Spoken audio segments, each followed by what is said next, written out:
Watching News at Prime, let's continue the conversation around Stilfontein. South Africans divided over the government's actions and subsequent handling of the retrieval operations at Stilfontein. Some have criticised government's approach after 80 illegal miners, we understand, have died, and that figure, it includes those that would have been retrieved before the festive period. I think that needs to be quite clear, because the number of those who have died from the latest operation, that stands at 78.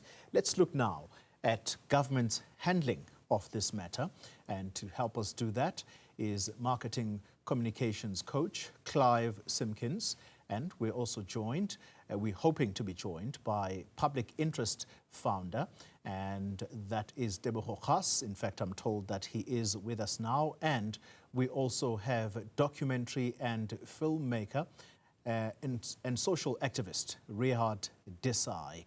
To all of you, gentlemen, thank you very much for your time, and thank you for making time for this. Let me start with you, Mr. Desai. I had a conversation earlier with Zwelinzima Mavavi in studio, who said that what has gone on at Stilfontein reminds him of what happened in Marikana, and you were one of the people that documented the tragedy of Marikana. Are the two situations, are the two tragedies comparable to your mind? Yes, I believe, Colin, that there are these very clear parallels at play here. And this is essentially evolves around the right to life. And our commonly held view inside our society that life is sacred, that it should not be compromised by tactics, in this instance, police tactics, egged on by the Department of Mineral Resources, the minister and the minister in the presidency, to smoke, and these are their words, to smoke them out, to starve them of food. People who are trapped underground, hundreds of meters, thousands of meters underground, with no other way out, for a period of months, and this carried on over a period of months, despite court applications and legal obstructions from the state and the government to meet these court injunctions. So it's absolutely clear, the evidence is there. They've followed a strategy to kill people. And now we're seeing the mounting death toll of that consequent action. Therefore, we need to bring the responsible players to book. Hopefully, it will not be a long drawn-out commission of inquiry and a national prosecuting authority who are not willing to take forward these prosecutions that now need to happen in this instance again. And maybe, finally, it's because of the failure to, for that commission of inquiry to rigorously and assertively point out who should be charged for what, and the lack of any action on the behalf of the NPA, that we've developed a culture of impunity where politicians and police ministers and ministers in the presidency believe they can get away with this utterly callous behavior to poor, unemployed mine workers who are trying to eke out a living for themselves and their families. Tebogo Khaas, can I bring you into the conversation? Rehad Desai is quite clear who needs to be held responsible for what happened at Stilfontein, and he is suggesting that it is the police because of the tactical approach that they were using. Do you agree with that? What about the strong argument that there are so-called kingpins who may have decided to take food for themselves and leave others starving? Yeah, Polly, I'll be too quick to agree with Vavi. I listened to the entirety of Vavi's interview with you earlier, to the extent that government ought to shoulder some of the blame, especially the Department of Minerals and Resources and Energy, to the extent that they didn't enforce the requirement for mines to make sure they shut down the mines properly so they cannot be accessed in future. But let us not forget that that government that Vavi is castigating is the same government that he has been supporting through COSATU for all the years, of most of his union life. And the outrage is also seemingly selective, because even if you look at Marikana itself, we had security guards, we had employees of Lonmin and police who were killed before the actual Marikana day, which is 16 August or thereabouts.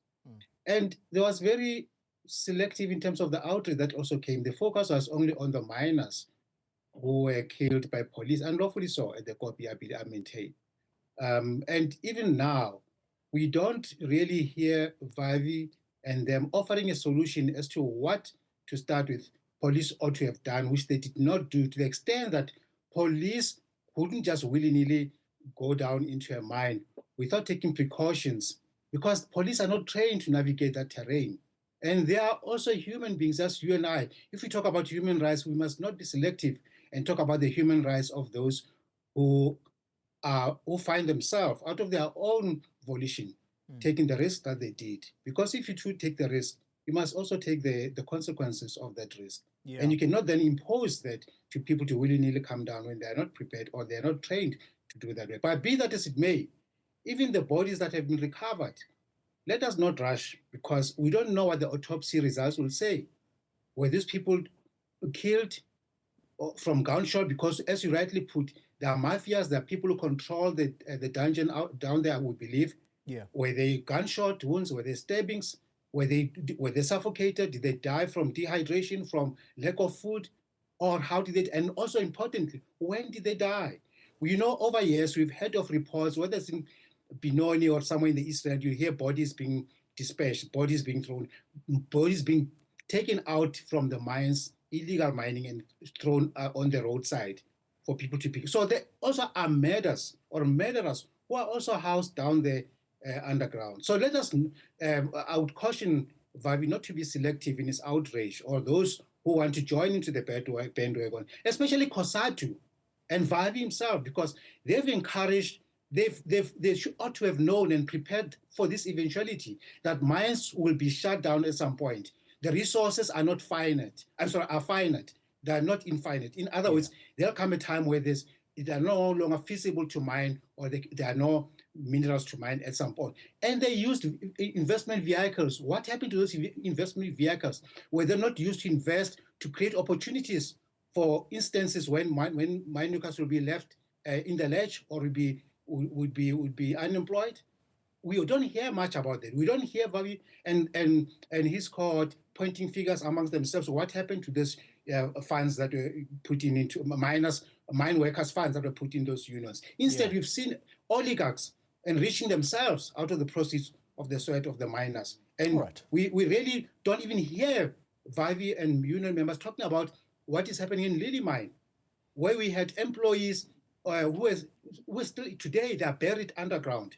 And save for Herman Mashaba and Action SA, we don't hear unions saying, but what about those people at Lily Mines? We don't hear the kind of outrage that we hear currently. And you wonder yourself, what motivates them? Is there a campaign maybe? I'm not suggesting there is, but we're going to have to ask questions. Who's funding the SATU that suddenly taken interest in mining activities when children are not performing the education-related matters? What is the motive? And I'm not holding a brief for government or any government department. In fact, I was on record on your platform at some point when I'm talking about Newzroom, castigating the minister. The manner in which Minister Chabeni articulated herself was inelegant.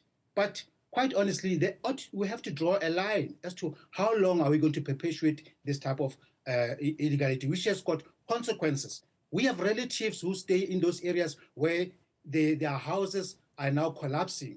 What about their human rights?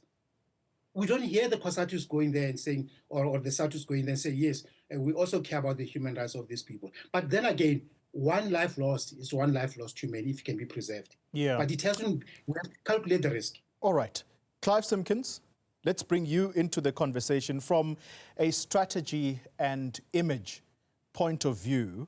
The strategy is Operation Valumgodi, and that was the police's strategy to try and stop illegal mining. From an image point of view, how does government look at this stage? And keep in mind what Tebogo Khaas has just said, that we don't know the cause of death yet. Look, the bottom line to it is that in any situation that arises like this, when you have brand image and reputation, in this case, brand image of South Africa in mind, you don't start by throwing down a gauntlet and escalating the conflict immediately. One looks at de-escalation techniques. And very regretfully, this thing, to our national shame, has played out on a global platform. So we are sitting with a seriously damaged reputation here. This reminds me of the siege of Leningrad. If you really are sincere about getting miners out from underground like that, you don't start by sealing exits. What I would have done was to have got somebody who was a respected leader in the community, who could actually go down with a government or police mandate and say, we understand that you may be afraid. You're not going to be shot when you get to the top like a la Maracana, but you will clearly be prosecuted and possibly and certainly repatriated to your countries. And this is not what happened. What happened is the exits were sealed up and people were actually put in a position where there was a tsunami of misinformation. At one point, we were told there was something like 40,000 people down there, which was completely extraordinary. So the other thing, the major failing for me, Wally, is that the ANC government makes the same mistake every time. They have too many spokespeople on that issue, and they don't sing off the same song sheet. So, Clive, just to perhaps correct a few things that you have said. In fact, it's just one major one, and it is something that the police minister even sought to address on this channel last night, and that is that the police's strategy going into this was not to seal the exits. It was simply to cut off the supply lines. But even that, they were instructed by the courts to not stop the flow of water and any other food from going down there, because the right to life is sacrosanct. So I've got to at least correct you on that score. Let's go back to Rehad Desai. Mr. Desai, should we be careful to not apportion blame just yet? Tebogo Khaas agrees that if there are the so-called kingpins, we don't know the people who've died, whether they had gunshot wounds, and there are those we are told were dismembered. There is talk that they were climbing up some of the people and they would fall to their death because of perhaps being weak, physically weak, and not being able to have the strength to ultimately get to the top. So should we be cautious at apportioning blame at the door of the police? I think, firstly, Tebogo is, on the other scores, he's condemning people who are making statements of solidarity and trying to understand and support those who have been victims of gross human rights violations. This is what the police tactic has led to.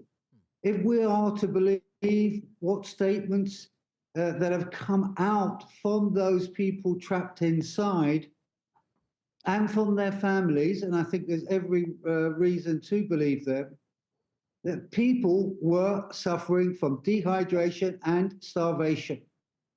And I think it's very likely, and it's in the right of any intelligent commentator to argue that the probable cause of death that we have now witnessed in their scores is a consequence of a callous police action, the willingness of a number of departments to actually turn a blind eye to the consequence of their own actions.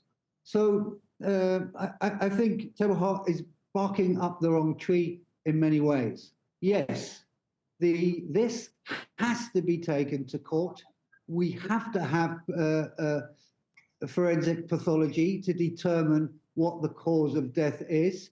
And as a socialist activist, and I'm here speaking on behalf of Zabaloza for Socialism, ZASO, we will do everything to ensure that the authors of this crime are brought to book. We want to know what were the minutes of the cabinet meeting, what were the decisions inside the DRME, what were the discussions between that Minister of Resources and the police minister, so we can, and what is the complicity of Stilfontein mine in their refusal to meet the regulations and make sure that the mine was shut properly. The wider problem here of kingpins, the kingpins, Tebogo, if you think the kingpins were down there digging with those miners, I think you're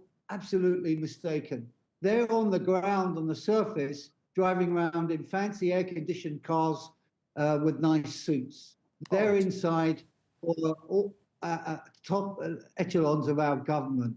And that's the problem we're faced here with, that we've allowed a lawlessness, a culture of lawlessness and a lack of accountability for the corporations, these big mining corporations who have historically told the government what to do rather than the other way around. Okay. We are timid when it comes to what we need these mines to do. We are timid when we're talking about a forceful, assertive respect for a human rights culture. What has been done here is a absolute erosion of all human rights law approach, international human rights, the rule of law, and so on and so forth. So all right, let's give I'm absolutely shocked and ashamed what's happened. Let's give Tebogo Khaas a chance to respond to you then. Mr. Khaas, how do you respond to Rehad Desai? Yeah, thanks again for the and I hope this time I'm barking at the right tree, because I was accused of barking the wrong tree, because now this tree, sorry to use the analogy of trees, Mr. Desai just said that people have been starved. That is why there's complicity on the part of government. But we're saying, who starved those people? You had an interview earlier with the CEO or MD of the mining rescue company, who has confirmed on TV what he was told or narrated to him, that some of the people who control, certainly not the kingpins to the extent that the people that are outside, but people who control the environment down there, some who are actually monopolizing and feasting on most of the suppliers that were sent down there, without actually rationing it and making sure that everybody else get a fair share of whatever it is that was supplied. So in other ways, much as we want to believe that people are starved to death, and there's a lot of blame to be carried by government, but not all the blame must go there, because we must also investigate to what extent those who had control the guns to control who gets what, food and water, did their duty properly. Because it might very well be that most of the deaths could have been averted where that supplies, limited as they may have been, shared equitably. So the human rights were also may have been violated by those who were controlling those resources that were sent down there. But you don't hear anybody condemning that or postulating as to whether that's also a possibility. But more importantly, what we also don't see here is the outrage being generated against the very same, unions who are complicit in making sure that the workers, they find themselves vulnerable post-employment or however such unemployment is caused, because they have invested their savings with union funds or union investment funds, and yet the unions do not come in their hour of need. When they go on strike, they make sacrifices. Union bosses still drive around in their own air-conditioned cars, and the workers themselves are left in the lurch. Yeah. So let us not pontificate. While we are on our high horses, let us be sensible when we are apportioning blame. And yes, this will be ventilated properly, either through after the pathology have been done on the deceased. But let us not rush to pass judgment. That's all I'm just saying. And there's a lot that government ought to be doing. And I think this debate that they were trapped, I still believe they were not trapped. Who trapped them? How were they trapped? For the killings, the murders of these mine workers underground. Is that what you're turning around and saying? That our trade union movement is complicit in the deaths of these mine workers? Mr. Khaas? I missed some part of what you're saying, but it might very well be I'm saying Are you saying the trade union movement in this country is complicit in the murder of the mine workers underground in the case of Stilfontein? That's not what I'm saying. Obviously, you're not hearing properly. What I'm saying is there's lots of blame to be shared, to go around, including some of it to the unions, because the unions themselves have the same line as Cyril Ramaphosa, that we're all to blame for this situation, and that our job here is to understand what's happened, to have a fully comprehensive understanding of what led to these deaths. All right. So you won't have Mr. Desai, let's give Mr. Khaas a chance, therefore, to conclude responding to you.